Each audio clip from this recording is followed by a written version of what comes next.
You know, I talk to so many small business owners and entrepreneurs, and they're flat out busy. They don't get enough time with their family. They're getting stressed out. And I say, why don't you use a virtual assistant?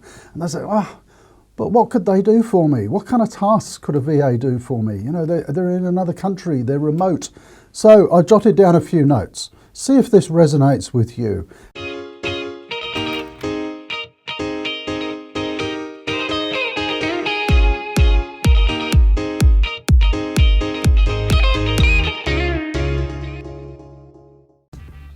These are tasks that my virtual assistants do for me, and dozens more.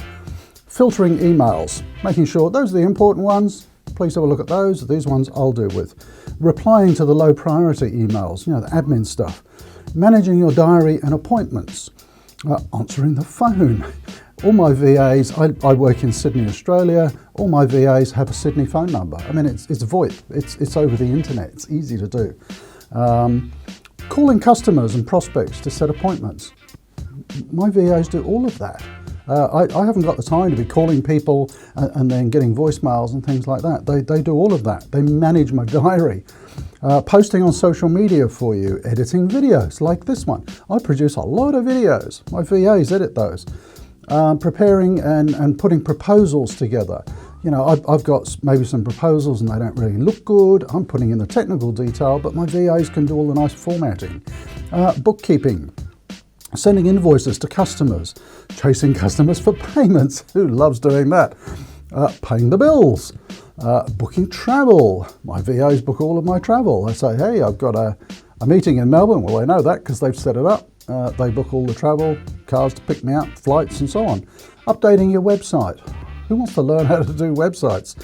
Transcribing audio notes and emails. I do that a lot where I'll just transcribe something and say, you know, a bit like the doctors do after they've seen you. You know, send this to whoever, you rattle it off, the VA can transcribe it and send it. Checking voicemails. If I'm going to be, you know, offline all day, I ask one of my VAs to phone in and check my voicemails, see if there's anything urgent. Checking social media messages. I don't have to do all of that. Creating marketing graphics and images for social media. We do lots of events, so my VAs book all the seminar venues. They've got procedures on how to do that. Managing our CRM. We run 5 different businesses, thousands upon thousands of customer contacts. The VAs manage all of that. We send out email bulletins fortnightly for a couple of our businesses. Guess what? The VAs do all of that. If I want to run a webinar, guess what? The VA does that. Learning new software tools. There's some really cool stuff out there, but I haven't got the time to learn it and I don't want to be using it. So my VAs learn how to use it. Managing internal projects. You know, we want to improve an internal process or something like that. The VAs can do it. I could go on and on and on with hundreds of different tasks. So when people say to me, what is it that I could get a VA to do? I say, well, what couldn't they do? It's, you know, and I'm being serious. Probably, you know, direct delivery of services to your customers, because that's what you do. Other than that, a lot of stuff. So hopefully that's got you thinking about, hang on, there's a whole bunch of things here that a virtual assistant could help me with. So I just rattled off about 20 there. There's hundreds.